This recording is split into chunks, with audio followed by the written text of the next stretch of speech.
अस्सलाम वालेकुम YouTube family and friends, कैसे हैं आप सब लोग। उम्मीद है सब खैरियत से होंगे। आज मैं आपके लिए लाई हूँ एक बहुत ही स्पेशल किस्म की दाल, जिसे नवाबी दाल कहते हैं। ये सिर्फ कहने में ही नवाबी दाल नहीं है, इसके कुछ इंग्रेडिएंट्स ऐसे हैं कि बहुत ही रॉयल किस्म के हैं और बनाने में ये बहुत ही आसान है।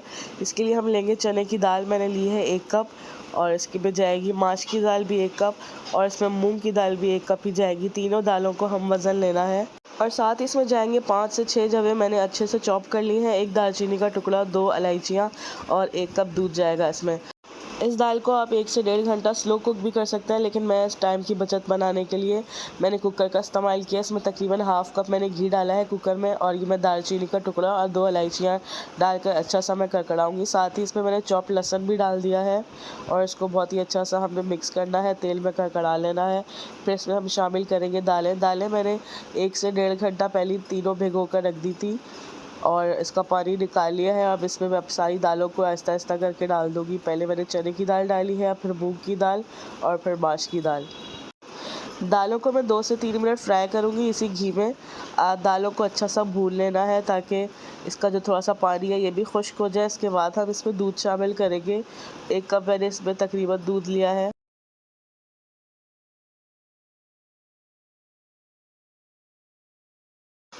दूध शामिल करने के बाद दालों को मैंने दूध में अच्छा सा पकाना है तकरीबन 3 से 4 मिनट, ताकि दालें अपनी लेस छोड़ दें और दूध हमारा गाढ़ा हो जाए। इसके बाद हम इसमें पानी शामिल करेंगे।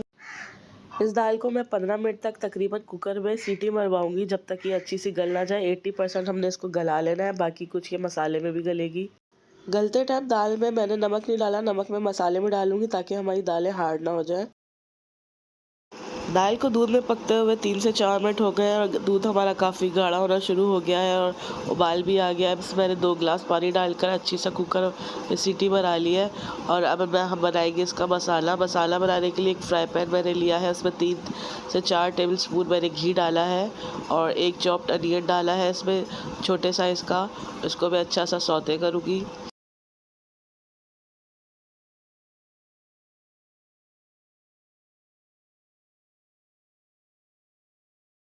प्याज को फुल ब्राउन नहीं करना, ब्राउन होने से पहले ही जैसे इसमें थोड़ा सा कलर आना शुरू हो जाएगा, मैंने 1 टीस्पून इसमें ज़ीरा डाल दिया है, सफ़ेद ज़ीरा, और कुछ कड़ी पत्ते डाल दिए हैं।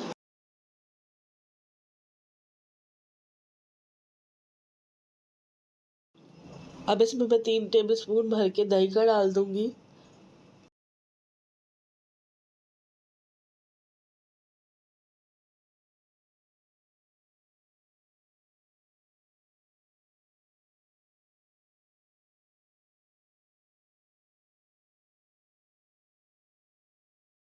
2 से 3 मिनट हमारी दही पक चुकी है। अब इसमें मैं कुछ मसाले डालूंगी। 1 टीस्पून मैंने नमक डाला है, आप अपने जायके के हिसाब से भी डाल सकते हैं, और 1 टीस्पून इसमें जाएगा लाल मिर्चों का पाउडर,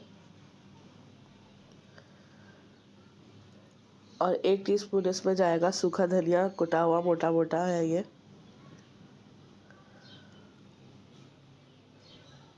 और तकरीबन हाफ़ टीस्पून इसमें मैंने डाली है हल्दी पाउडर। इन सब मसालों को डालकर दही के साथ अच्छा सा भूनना है। 3 से 4 मिनट अच्छी करके इसकी भुनाई करनी है।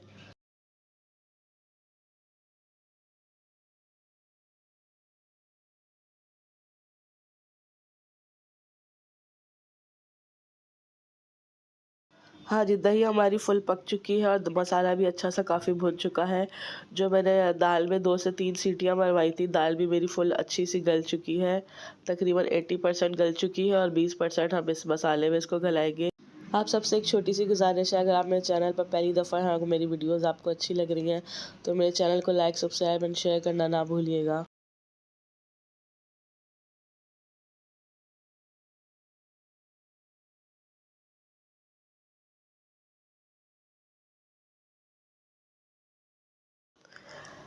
दाल को अच्छी तरह से मिक्स कर लिया है, और ये बहुत ही स्पेशल सी दाल है, आप इसको ज़रूर बना के ट्राई करिएगा। ये आम दालों से थोड़ा सा हटकर है, तो इंशाल्लाह आपको अच्छी लगेगी। दाल को आप देख लीजिएगा आपको कितनी गाढ़ी पसंद है, तो उस हिसाब से आप पानी डाल दिएगा। मैंने तकरीबन 1 कप इसमें नीम गर्म पानी डाला है, ठंडा पानी नहीं डालिएगा। नीम गर्म कोशिश करिएगा पानी हो तो अच्छा है। गाढ़ापन अपने हिसाब से एडजस्ट करने के बाद इसमें मैंने फ्रेश कोरिएंडर, हरा धनिया डाला है, और इसको अच्छा सा मिक्स कर लेना है। हरा धनिया आपने लास्ट में डालना, 10-15 मिनट पहले ही डाल देना ताकि उसका जायका एडजस्ट हो सके।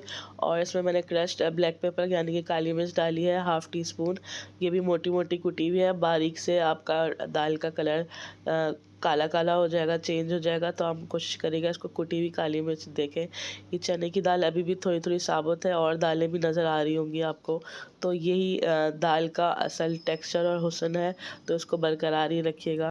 बस इस दाल को मिक्स करके मैंने इसको ढककर मज़ीद 10 मिनट और पकाऊंगी।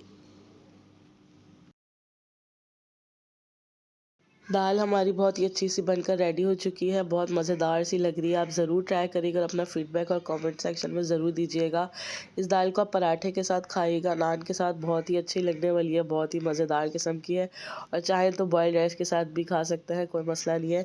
और ये एक ऐसी दाल है कि इसको आप दावतों में भी रखेंगे तो बहुत अच्छी लगेगी, आपके मेहमानों को बहुत ही पसंद आने वाली है। तो अपना फीडबैक ज़रूर दीजिएगा मुझे, और चैनल को लाइक, सब्सक्राइब एंड शेयर करना ना भूलिएगा। नेक्स्ट रेसिपी तक के लिए अल्लाह हाफ़िज़।